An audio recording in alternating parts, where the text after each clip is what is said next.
Assalamualaikum warahmatullahi wabarakatuh. Selamat datang teman-teman di channel Sinau Data IT. Pada video pembelajaran kali ini kita akan melanjutkan mengenai topik tipe data pada Python programming. Oke, teman-teman semua sebelumnya kita sudah sama-sama belajar mengenai variabel, gitu ya, di video terkait sintaks. Nah, di sini ada keterangan teman-teman, variabel can store data of different type. Jadi ketika kita membuat suatu variabel, itu value-nya atau tipe datanya itu bisa bermacam-macam, gitu ya. And different types can do different things. Oke, jadi setiap tipe data yang kita buat, kapan harus pakai string, kapan harus pakai list misalkan, itu semua tergantung dengan kebutuhan kita masing-masing. Oke. Nah, di Python itu ada beberapa jenis tipe data. Di sini sama Withricol sudah coba untuk dikategorisasikan. Jadi misalkan yang pertama nih ada text type, ini yang paling umum gitu ya, str atau string kita nyebutnya. Ini contohnya misalkan kayak kalau kita ngebuat variabel nama gitu ya, atau kota gitu ya, ini biasanya pakai string gitu. Kemudian numeric types gitu ya, ada tiga jenisnya di sini, ada integer, ada float, ada complex gitu ya. Kemudian eh, sequence type gitu, ada list, ada tuple, ada range. Nanti untuk masing-masingnya ini nanti in detail kita akan ngebahas ya teman-teman. Jadi jangan khawatir. Kemudian mapping types, nah ini ada dictionary. Apa nih yang membedakan, ada dictionary, ada list gitu ya. Kapan pakainya nanti akan kita bahas juga. Kemudian untuk set types itu ada dua, set dan frozen set gitu. Kemudian untuk boolean, boolean ini salah satu tipe data yang juga cukup sering dipakai gitu ya. Nilainya itu true or false teman-teman. Gitu. Kemudian binary types, ada bytes, byte array, ada memory queue. To be honest, saya juga tidak terlalu sering ya pakai ini. Non-types, ada non. Oke, sip. Nah, kemudian selanjutnya itu tadi jenis-jenis tipe data yang ada di Python. Nanti in detail dan cara menuliskannya seperti apa akan kita praktekkan. Jangan khawatir, teman-teman. Kemudian getting the data type. Oke, jadi untuk kita tahu, let's say misalkan kita punya atau dikasih suatu variabel, terus kita ingin tahu nih, ini tipe datanya apa sih? Nah, ini kita bisa memanfaatkan function namanya type, gitu ya. Jadi kalau misalkan, ya, nah, ini ada x sama dengan 5, kemudian kita pengen tahu x ini sebenarnya tipe datanya apa. Ini bisa langsung diketikkan ini ya, pakai function namanya type. Ini ketika dijalankan, nah, dia akan menghasilkan kelas int. Nah, ini menunjukkan bahwa si variabel x itu bertipe data integer. Gitu. Nah, jadi integer ya, int, disingkat. Oke. Sip. Nah, kemudian setting the data type. Oke, nah ini adalah contoh-contohnya. Sekarang kita akan coba contohkan ya, teman-teman. Jadi sebenarnya di sini sudah ada contohnya juga, example gitu ya. Kalau x sama dengan hello world gitu ya, yaitu tipe datanya str gitu ya. Kemudian X sama dengan 20 itu integer gitu ya. Ini misalkan apa? Misalkan usia gitu ya. Atau katakanlah total order gitu ya. Nah, itu bisa pakai integer. Atau dia mendefinisikannya pakai koma. Nah, ini yang membedakan integer dan float. Kalau float itu dia ada komanya gitu.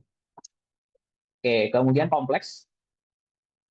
Kompleks ini tuh biasanya saya juga belum pernah pakai juga gitu ya. Di sini dia pakai ada J-nya gitu ya. Oke. Oke. Nah, kemudian eh, list.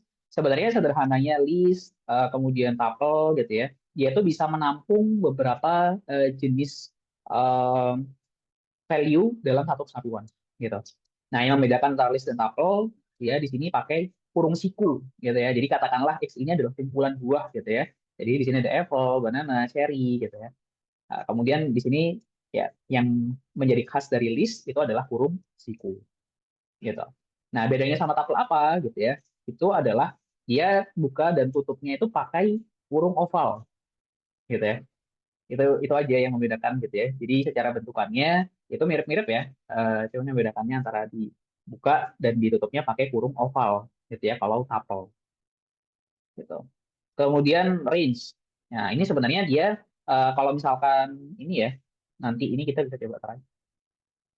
Oke. Nah, range itu dia sebenarnya adalah suatu fungsi yang memungkinkan kita untuk membuat suatu deret angka gitu.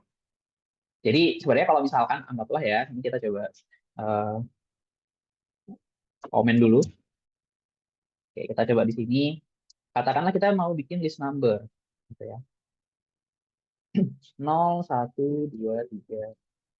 4, 5, 6, 7, 8, 9, 10. Oke. Nah, eh, ini karena masih sedikit, masih oke dan fine gitu ya. Kalau misalkan kita ngebuatnya manual gitu. Tapi bayangkan kalau misalkan kita perlu ngebuat deret angkanya itu sampai 1.000 misalkan, atau 1 juta misalkan gitu ya. Kalau misalkan secara konvensional ya lumayan ya nulis terus gitu ya. Nah, jadi si range ini ngebantu kita sebenarnya untuk membuat suatu deret angka.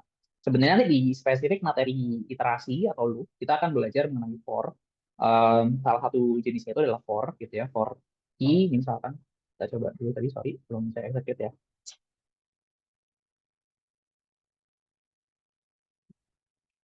Oke, ini di run dulu. Key is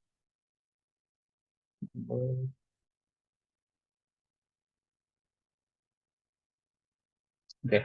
Nah, ketika kita coba print dan jalankan, nah dia akan menjadi deret ya 01. Nah, si case dari sisi list number ini, dia nanti bisa digantikan sama range gitu. Jadi list range gitu ya. Range 14. Oke, terus ini diganti listnya list range. Ini range juga. Oke. Nah, ini kalau misalkan kita coba jalankan. Oke, sama persis. 01 sampai 13. 14 kenapa Mas ya? 14 ini angka yang tidak ikut ya. Jadi dia in total kalau dihitung karena ini ya kita startnya dari 0 gitu ya. Jadi in total ada 14 angka gitu. Nah, jadi intinya range ini nggak bantu aja kita bikin satu deret angka numerik gitu ya dengan lebih efektif gitu. Oke, next. Kemudian dictionary gitu ya. Nah, menariknya dictionary ini dia buka sama tutupnya itu pakai kurung kurawal, teman-teman. Gitu ya, pakai kurung kurawal. Gitu. Jadi dia bisa ngasih konteks, kalau name itu John, kalau usia itu 36 gitu. Jadi dia ada istilahnya kalau misalkan nanti kita akan bicara detail terkait dictionary. Cuman sederhananya dictionary itu dia punya key dan ada value-nya gitu. Value-nya itu ya John-nya ini sebagai nama. Case ini adalah key gitu ya. Jadi ada istilah di dictionary itu key dan value gitu. Oke, kemudian set. Nah, set ini dia sama kayak dictionary, sama-sama pakai kurung kurawal, tapi dia nggak ada key-nya gitu ya. Terus frozen set, ya dia perlu nge-define ada kata-kata frozen set-nya gitu ya. Kemudian pakai kurung oval, di dalamnya pakai kurung kurawal gitu. Tuh biasanya saya belum pernah pakai frozen set ini gitu ya. Kemudian boolean, ini yang cukup sering dipakai ya. Dia value-nya hanya dua, true or false gitu ya. True or false. Byte, byte array, memory queue, dan non-type, ini juga jadi salah satu tipe data yang ada di Python, gitu ya. Cuman untuk byte, byte array, dan memory queue, ini saya juga belum pernah pakai, to be honest. Kalau non-type, ini cukup sering nanti kalau misalkan teman-teman sudah punya suatu dataset atau ada suatu data yang mau dieksplor ya, gitu, itu biasanya beberapa datanya itu null value tuh, gitu. Nah, ini juga memungkinkan. Nah, itu ada tipe datanya sendiri namanya non-type.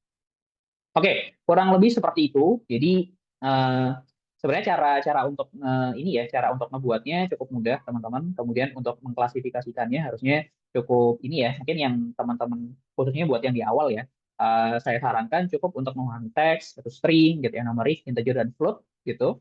Kemudian sequence, list, tuple, range, mapping, itu ada dictionary, tadi ya ada key dan value dan boolean. Saya rasa itu cukup ya sebagai dasaran di awal ketika teman-teman nanti mau melanjutkan ke next step gitu ya di pembelajaran Python program.